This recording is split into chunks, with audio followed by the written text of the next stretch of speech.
Lorsque je suis venu vers toi, Samaritain, j'étais couverte honte, tu m'as tendu la main. Tu m'as accueilli avec dignité. J'avais le ventre vide et tu m'as donné du pain pour me nourrir.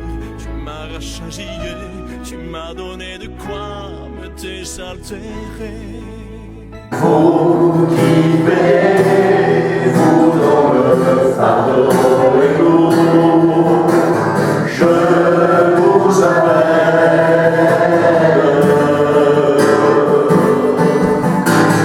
Venez à moi et je vous soulagerai.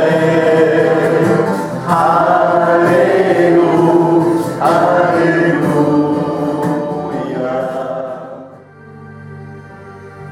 Je te cherchais parmi les fables, les poésies oubliées. Je te cherchais dans les livres, dans les romans inachevés. Je te cherchais dans les églises, mais le froid a durci mon cœur. Je te cherchais dans l'avenir, les cartes de ton point trouvé.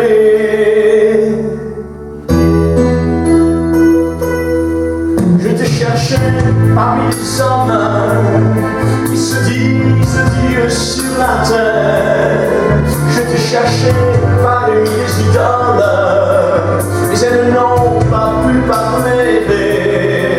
Je te cherchais à travers le monde et dans toutes les religions. Je te cherchais dans la détresse et ne trouvais que déception. Dans le secret de ma chambre, à genoux j'ai prié. J'ai ressenti ta présence, à moi tu te révélais. Dans le secret de ma chambre, à genoux j'ai prié. J'ai ressenti ta présence, ta gloire m'a éclairé. Tu m'as dévoilé la croix et un corps ensanglanté.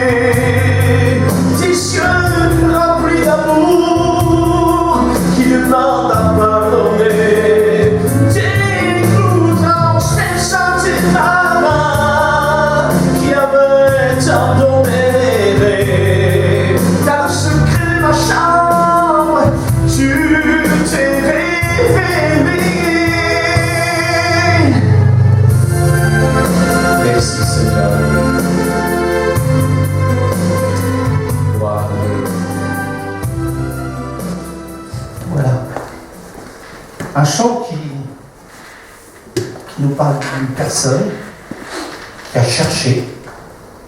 Il est inutile apparemment par rapport à ce chant de faire le tour du monde pour chercher et trouver Jésus-Christ, puisque c'est dans le secret de sa chambre qu'il l'a rencontré, qu'il a trouvé. Mais ce chant, j'aime beaucoup parce que c'est l'histoire de ma vie.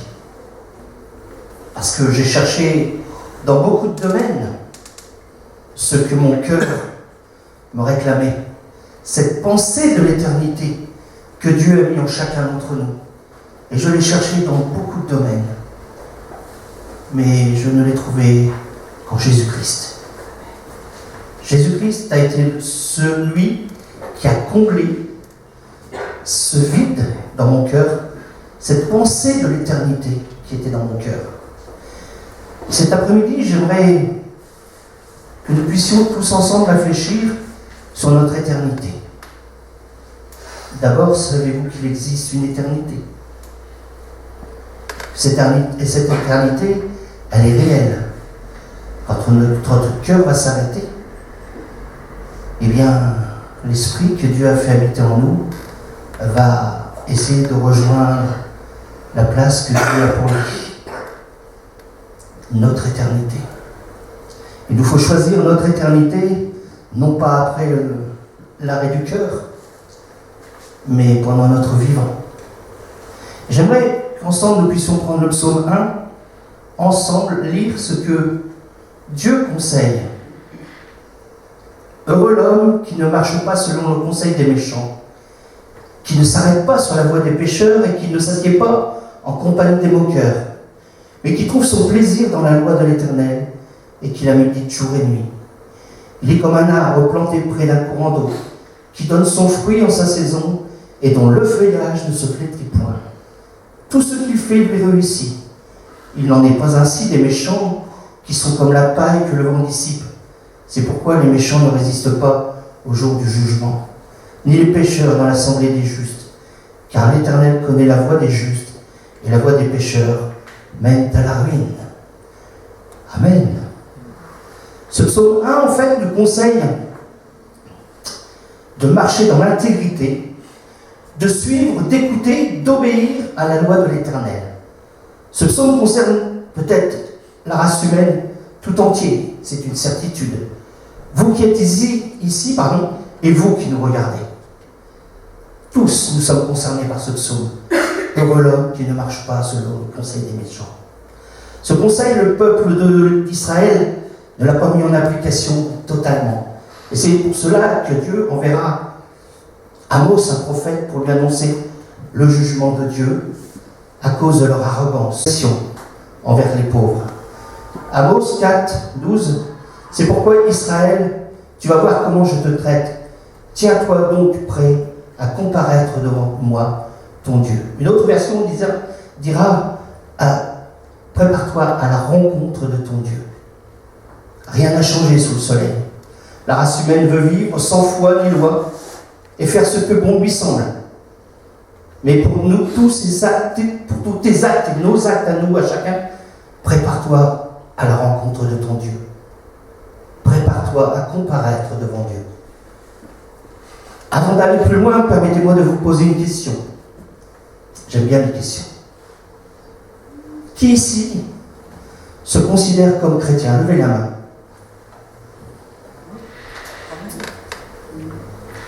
Levez la main, n'ayez pas peur, ceux qui se considèrent comme chrétiens.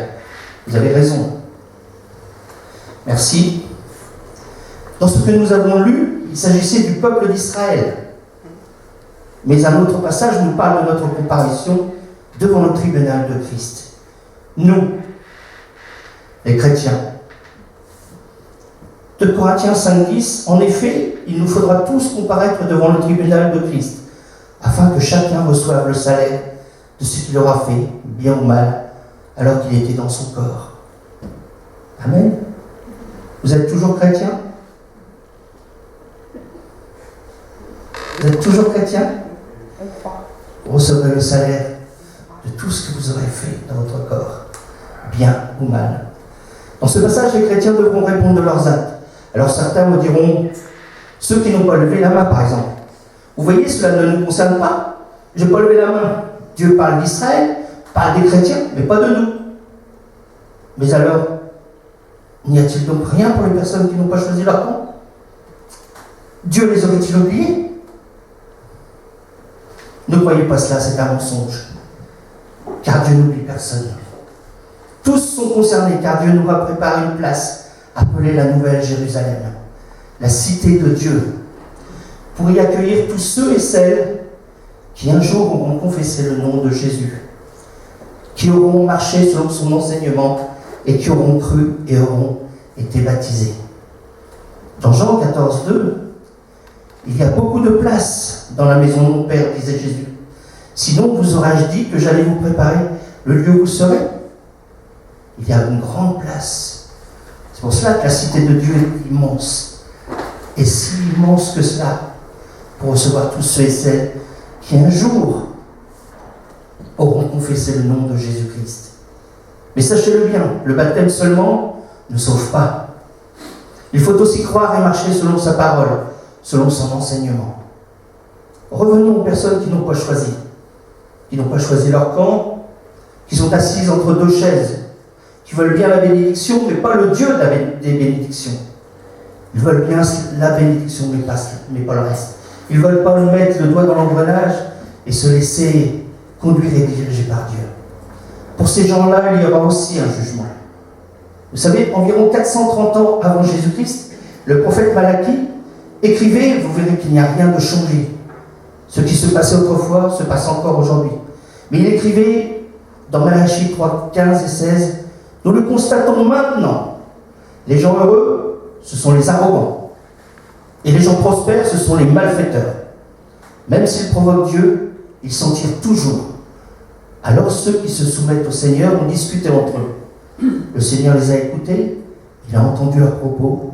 Le Seigneur les a écoutés, il a entendu leurs propos. On a mis par écrit devant lui la liste de ceux qui reconnaissent et respectent son autorité. Dans une autre version, il est écrit un livre de souvenirs fut ouvert. Et vous savez qu'à cette époque-là, 430 ans avant Jésus-Christ, quand Dieu a ouvert ce livre de souvenirs, eh bien, il est encore ouvert aujourd'hui. Il y a encore de la place pour ceux et celles qui veulent lui mettre leur nom, pour ceux et celles qui veulent un jour confesser Jésus-Christ. Être chrétien, oui, vous avez levé les reins pour être chrétien, et je ne dois pas mettre votre parole en doute. Mais est-ce que vous avez accepté Jésus-Christ dans votre vie? Est-ce qu'il est le maître de votre vie? Est-ce qu'il est celui qui conduit votre vie? Est-ce qu'il est celui qui chaque jour vous parle? Est-ce qu'il est celui à qui vous vous adressez chaque jour dans la prière? Est-ce que vous lisez pas régulièrement sa parole pour savoir ce qu'il veut de chacun d'entre nous? Voilà ce qu'est le vrai chrétien. Le vrai chrétien, c'est celui qui ne marche pas selon le conseil des méchants, mais qui trouve son bonheur dans la loi de l'Éternel et qui la médite jour et nuit. Oui, le méchant prospère, aujourd'hui encore. Oui, il tente Dieu, mais ce jour-là, un livre a été ouvert pour y mettre tous ceux qui respectent, reconnaissent et suivent les pas du Maître Jésus-Christ. Ce livre, c'est le livre de vie. Et ce livre sera ouvert avec tous les autres, le jour du jugement dernier. Ce livre, c'est le livre de vie. Dieu se souviendra de ceux qui lui ont été fidèles, de ceux qui l'aiment, de ceux qui le craignent, l'honorent et le respectent. On trouve ce passage dans l'Apocalypse 20:12. Et je vis les morts, les grands et les petits, qui se tenaient devant le trône. Des livres furent ouverts, et un autre livre fut ouvert, celui qui est le livre de vie. Nous le retrouvons ici, le livre 430 ans avant Jésus-Christ, qui a été ouvert pour écrire. Nous le retrouvons à la fin des temps. Et les morts furent jugés selon leurs œuvres, d'après ce qui était écrit dans ces livres. Parce qu'il y a d'autres livres d'ouverts, mais nous ne savons pas exactement ce que sont ces livres-là. Mais un seul est important, c'est le livre de vie. As-tu ton nom dans ce livre de vie? As-tu pensé à ton éternité? Cet après-midi, il est temps encore d'y penser. Ton cœur bat dans ta poitrine. Il est encore temps d'y penser. Apocalypse 20:15. Quiconque ne fut pas trouvé écrit dans le livre de vie fut jeté dans les temps de feu. Souvenez-vous, souvent je prends l'exemple de quiconque, remplacez-le par votre prénom. Alors quiconque ne fut pas trouvé écrit dans le livre de vie fut jeté dans les temps de feu. J'espère que vous n'y avez pas mis votre prénom. J'espère que votre prénom et votre nom sont dans le livre de vie, que vous avez choisi de vivre votre vie avec Jésus-Christ. Personne ne passera au travers du jugement dernier. Ne dites pas qu'il n'y a rien après la mort. Vous vous tromperiez vous-même. Il existe une vie après cette vie terrestre. Et cette vie est bien meilleure que celle-ci. Écoutez ce que sera cette nouvelle vie dans la cité de Dieu. Apocalypse 21:4. Il essuiera toute larme de leurs yeux, et la mort ne sera plus. Il n'y aura plus ni deuil, ni cri, ni douleur, car les premières choses ont disparu. Ni douleur, ni douleur. Plus de douleur, plus de mal, plus de peur, plus de deuil, plus de larmes. Ça va être merveilleux. Ce sera merveilleux cela. Et pour y entrer dans cette merveilleuse cité de Dieu, il vous faut faire le choix. Et vous n'aurez plus le choix le jour où votre vie vous quittera. Le choix, c'est aujourd'hui. Apocalypse 21-27, il n'entrera chez elle, dans la cité de Dieu, dans la Nouvelle Jérusalem, rien de souillé, ni personne qui se livre à l'abomination et au mensonge. Il n'entrera que ceux qui sont écrits dans le livre de l'agneau. Amen. Plus beaucoup d'amen, les chrétiens. Je suis désolé, mais c'est la vérité. Et ce que je voudrais cet après-midi, c'est que vous choisissiez de vivre avec Jésus-Christ, que vous choisissiez de mettre votre vie entre ses mains, afin que votre nom soit écrit dans le livre de vie. Tout le monde n'entrera pas dans la Nouvelle Jérusalem, mais seulement ceux qui sont inscrits dans le livre de vie de l'agneau. Ne pensez pas pouvoir vous glisser à l'intérieur grâce à votre bonnes actions ou votre conduite exemplaire, si exemplaire soit-elle. Non, personne ne pourra s'y glisser à l'intérieur. Hébreux 4.13, nulle créature n'est cachée devant lui, mais tout est à nu et à découvert aux yeux de celui à qui nous devons rendre compte. Choisissez aujourd'hui qui vous voulez servir. Choisissez Jésus-Christ. Je vous en supplie, choisissez Jésus-Christ. Les temps sont courts. Jésus revient bientôt. Alors, c'est aujourd'hui le jour du salut. C'est aujourd'hui qu'il faut choisir ce que nous voulons vivre. La vie éternelle ne peut s'obtenir que d'une seule façon. Et cette façon, c'est l'œuvre de Christ à la croix pour chacun d'entre nous. 1 Timothée 2,5, car il y a un seul Dieu et aussi un seul médiateur entre Dieu et les hommes, Jésus-Christ homme. Rien, ni personne ne pourra vous sauver si ce n'est Jésus-Christ. Marie, niet. Tous les saints que vous pouvez invoquer, niet. Le seul qui soit capable de vous sauver, c'est Jésus-Christ. Parce que lui seul a donné sa vie pour chacun d'entre nous. Lui seul a donné sa vie pour moi, pour toi. Lui seul a accepté le sacrifice suprême de la mort à la croix pour chacun d'entre nous. Placez aujourd'hui même votre vie en Jésus-Christ. Placez aujourd'hui même votre vie en Jésus-Christ.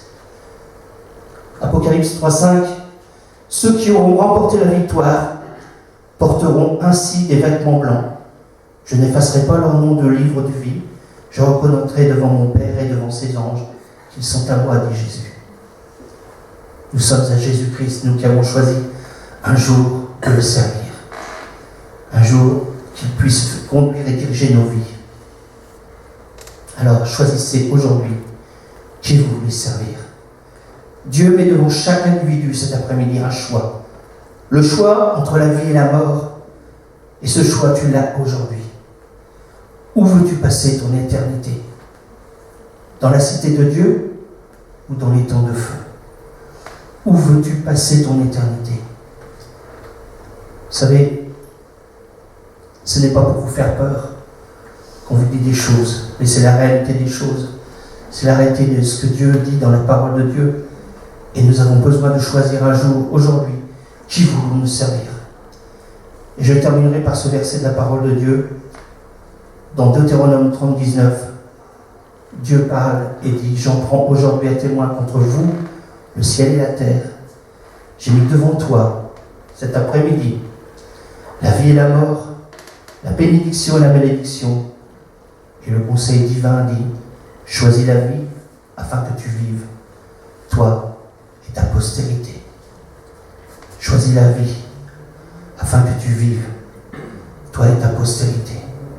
Alors que vas-tu faire cet après-midi de ce conseil? Que vas-tu faire cet après-midi de ce que Dieu t'a dit au travers de la parole? Que vas-tu faire? Prions un instant, fermons les yeux. Que chacun ferme les yeux. Seigneur notre Dieu, notre Père, je veux t'apporter chacune en particulier cet après-midi qui se trouve dans ce lieu. Seigneur, les hommes peuvent nous tromper, mais ils ne te trompent pas, toi. Alors Seigneur, je te prie de sonder leur cœur, et de voir, Seigneur, les cœurs sincères qui s'ouvrent devant toi et qui, Seigneur, vont t'accepter de marcher fidèlement selon tes lois, selon tes voies, selon ta parole, selon ton enseignement, qui vont s'appliquer, Seigneur, à devenir meilleurs chaque jour que tu leur donneras de vivre sur cette terre. Je te prie pour chacun, chacune en particulier, Seigneur, afin que tu voies leur cœur et que tu puisses répondre favorablement à la prière de leur cœur. Père, au nom de Jésus-Christ, merci. Amen.